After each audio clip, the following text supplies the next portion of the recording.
Magkano ang mga franchise ng mga ito? Una yung sikat na 7-Eleven na kahit saan ka tumingin, talagang meron at meron kang makikita. Well, ang investment dyan ay nasa 3.5 million pesos to 5 million pesos. Kasama na ditong 600,000 pesos na franchise fee. Tapos yung mga materials mo, 170k. And then yung inventory na mga ibebenta mo, nasa 800k. Tapos yung construction cost, nasa 2 million pesos. Sunod naman yung Andox Lechon Manok.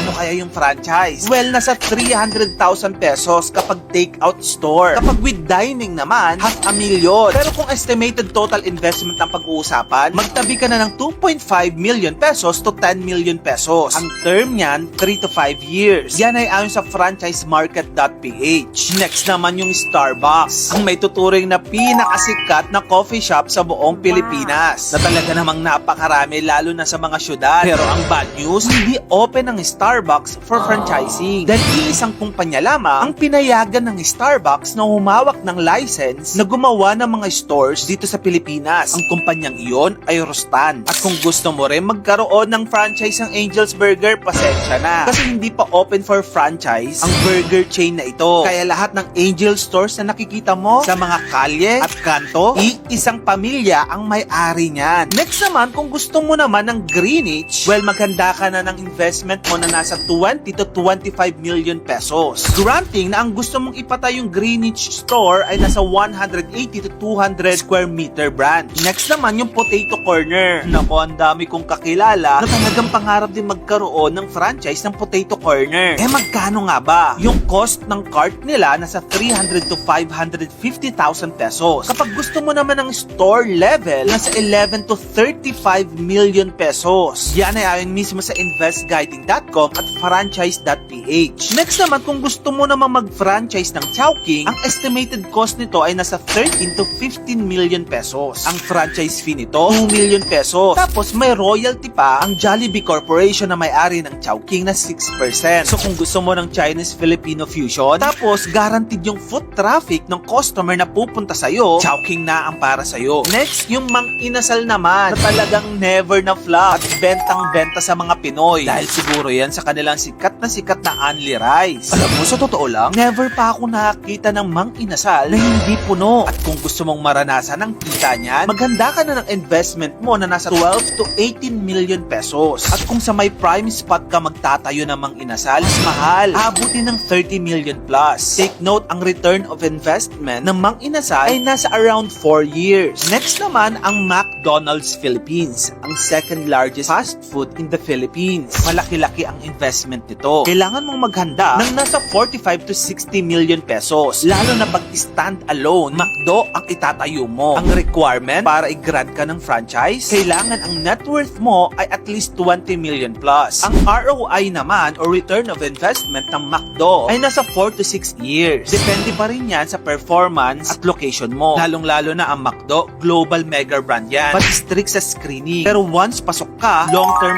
cash machine ang McDo. And of course, magkano naman ang franchise ng pinakasikat na fast food sa Pilipinas, ang Jollibee. Ang total investment dito ay nasa 35 to 55 million pesos. Kasama na dyan ang store, equipment, inventory, training, etc. Ang estimated return of investment ng Jollibee ay nasa 3 to 5 years. Yan ay ayon sa franchise.ph. Hindi lang kasi fast food ang Jollibee. Isa na itong cultural icon dito sa atin at itinuturing na may best ROI potential sa buong listahan. Kaya kung gusto mong magsimula agad na may 1 million pesos lang, Andox or Potato Corner cart ang laban mo. Pero kung handa ka na mag-level up, sobrang dami mo ng pera, Jollibee, Mang Inasal, McDo na ang level mo. Sa unang tingin, akala mo nasa normal na plaza ka lang. Pero tingnan mo to, boom! Nasa 22nd floor ka pala ng isang building. Think you are in a normal square, but actually,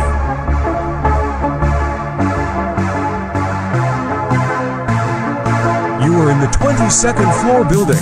At Pagsapit ng gabi, hold your breath. Parang pumasok ka sa isang cyberpunk video game. At yung mga kalsada dito, mind-blowing. Yung mga gasolinahan, nasa tuktok pa ng building. At yung mga tren, lumulusot sa mga residential buildings. Pati mga restaurant, multi-story. Na parang nasa Banawi Rice Terraces ka. Hindi ito AI. Hindi rin ito movie set. Totoong lugar siya. Ito ang pinaka nakakalito, craziest cyberpunk city ng China na nagpanganga sa buong mundo. Welcome to Changxing, China. Dito, hindi mo na alam kung saan nagsisimula ang kalsada at kung saan nagtatapos ang gusali. Hindi mo alam kung nasa ground floor ka na. Parang glitch sa SimCity. Pero mas magulo, mas maganda. Teka, bakit nga ba ganito ang Changxing City? Well, ang syudad na ito kasi ay na-develop sa bundok. So imbis na palapad ang magtatayo ng mga buildings, pataas ang naging development nila. At kung titignan natin ang mapa mula sa space, from 1990s to present, grabe ang naging development ng Changxing.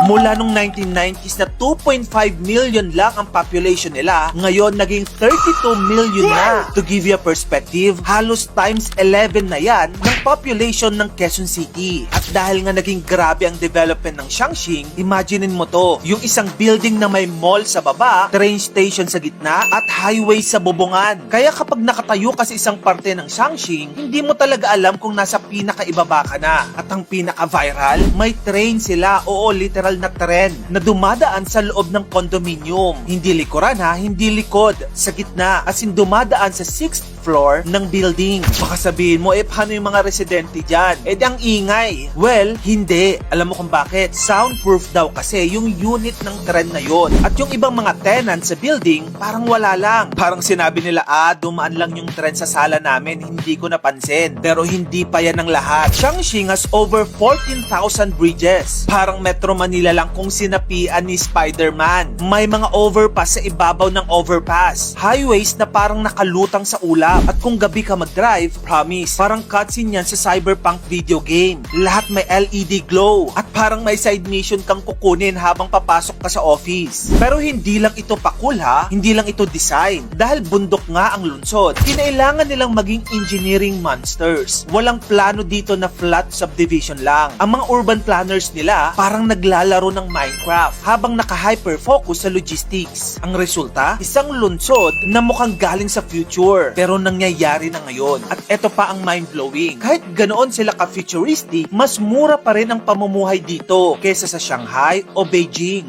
Magkano? Ang rent ng 2-bedroom condo with terrain view nasa 15,000 pesos to 25,000 pesos per month lang. Ibig sabihin, mas mahal pang manirahan sa BGC na nasa 30 to 50,000 pesos ang renta ng mga condo doon. Pero sa Changxing, oo, may train ka sa tapat ng bintana. May LED skyline view ka. Tapos di pa maubutas ang bulsa mo sa gastos. Changxing is not just a city. It's an experience. A living, breathing, cyberpunk jungle na totoo. Walang green screen, walang CGI. Kaya kung sawa ka na sa mga lugar na flat at predictable, baka dito mo na mahanap ang thrill na hinahanap mo. Welcome to the wildest urban jungle on earth. Welcome to Changxing.